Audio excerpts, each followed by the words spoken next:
Welcome to another video.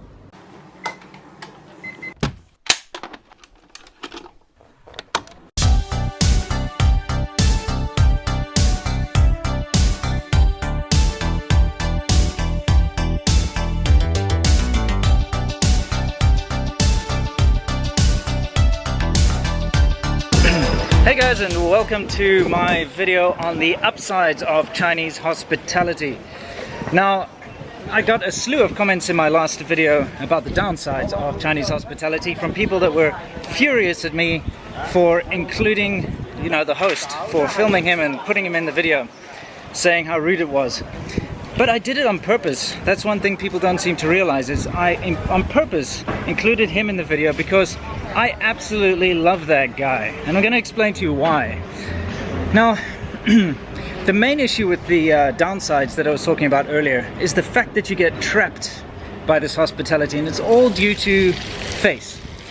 Now in China, if you are invited to someone's house or invited to dinner or lunch or anything like that, to refuse is the biggest insult that you could give somebody. So if that guy said, "Come sit down and drink tea," and I said, "No, I'm too busy, I've got things to do," maybe you would say okay, but he would actually be very hurt by that, and that is part of the Chinese culture. It's incredibly rude to refuse somebody.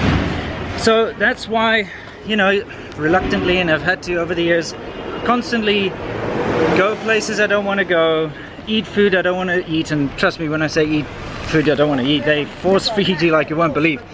But that's not what this video is about. This video is about what I like about Chinese hospitality. So anyway, back to the guy, the host, who showed us around.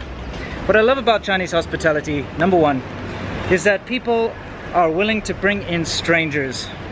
Well, at least if you're a foreigner anyway. I don't think it works the same with random Chinese people, but if they have some even slight friendship or relationship with somebody, they will very gladly roll out the red carpet, as you can see, invite you into their house, share their food with you, and basically give you the royal treatment.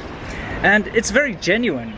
And sure, it has a lot to do with face, and it has a lot to do with showing off and all that kind of nonsense, but at the core of it, it's very genuine. By the way, there's a massive typhoon coming in at the moment. This is supposed to be the big one. All the schools are shut down and everything, and I'm out on the street trying to look for it, and as usual there's nothing, but it's probably just the calm before the storm. And yes, I have an umbrella over here. Okay, so back to it. Absolutely genuine. So the guy will, like you saw, let you sit in his house, give you his tea, and let you share in his food, try to show you the best that he can. And this is one of the biggest upsides of Chinese hospitality, is the genuine, absolute, genuine, positive kindness and generosity. So I'd like to relate to you a story, and the most recent one that really struck a chord with me is when we went on our Conquering Southern China adventure, the documentary that I shot with Sea Milk. I'm going to show you a quick clip, and then we're going to discuss it. So one of the stereotypes I've always tried to break through my YouTube videos is that China is actually an incredibly friendly and hospitable place. Oh,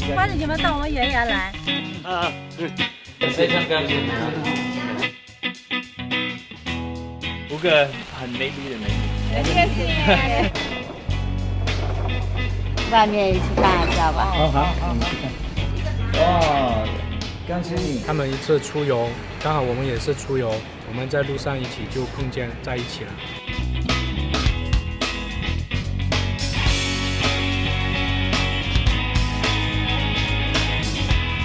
不要钱了，Yeah. Even in this poor place, she refused to take my money. She ran and stuffed it in my little strap here. 一块叫洋颜色，还有一块银颜色。对，都有。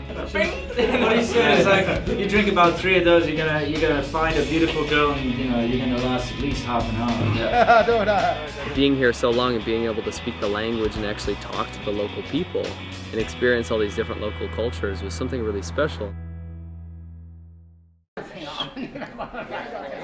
Now you see that village that was along the river. the one with the beautiful stilt houses. Now, we'd passed that village, I'd passed that village before on previous adventures, but this is the first time that we decided, because now we were shooting a documentary, we decided, you know what, we've got to go in there and try and get some footage about what it's all about, see if we can speak to the locals. So that's what we did. So we rode our bikes in there, and we basically just got off the bikes. There are a couple of villagers who sort of came looking out of their houses to see what the racket was all about. And we just started talking to them, and you know, usual greetings and so on, and just saying how we found their houses really interesting, and would they mind if we take a look. Now, of course, it's all in the documentary if you want to go and see it, but you know, I'll tell you a bit more behind the scenes. So at first they seemed a little apprehensive, like wondering what we were doing there, especially we have cameras and everything. But once we started talking, they got over it, and they were like, sure, you know, there's not much to see. We're very poor here, but you're more than welcome. And this sort of old lady, and I presume her neighbor or daughter, slightly younger, sort of took us into their houses and let us look around and showed us everything, and showed us the most amazing hospitality. Literally sat us down, gave us some tea, and what I really liked about it this time, it was cold tea, because the last thing you really want to drink on a really hot day is a nice hot cup of tea, right? Anyway, they gave us some lovely cold tea, and they produced this sort of bowl of vegetables which they've been, you know, growing on the mountainside there. And you know, these guys are dirt poor, right? And this is what really struck a chord with me, is that these people who have absolutely nothing are still willing to show hospitality, share their food and drink with you.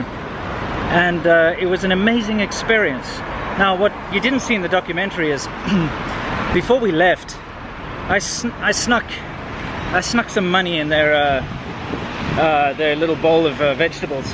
Now it's quite funny though, because I thought I was very discreet, okay, because I'd stuck, I think it was 200 RMB into their bowl of vegetables, which for them was a huge amount of money, because none of them have work, they just kind of live off an agricultural system over there.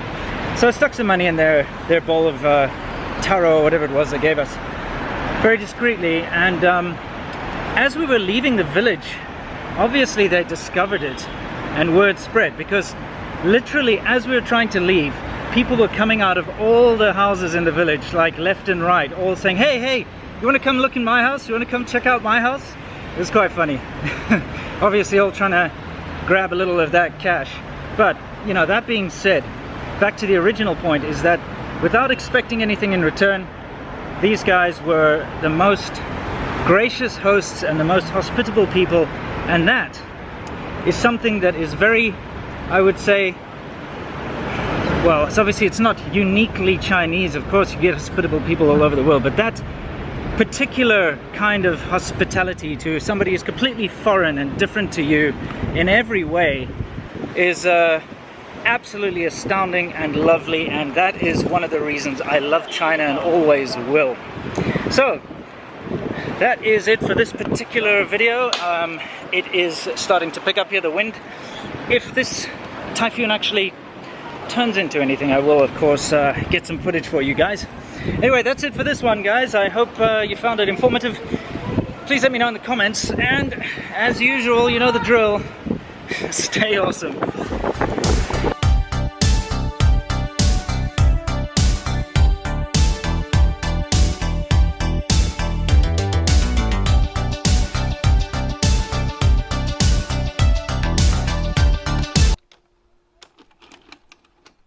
China is actually an incredibly friendly and hospitable place. It's not what the Western media generally makes it out to be.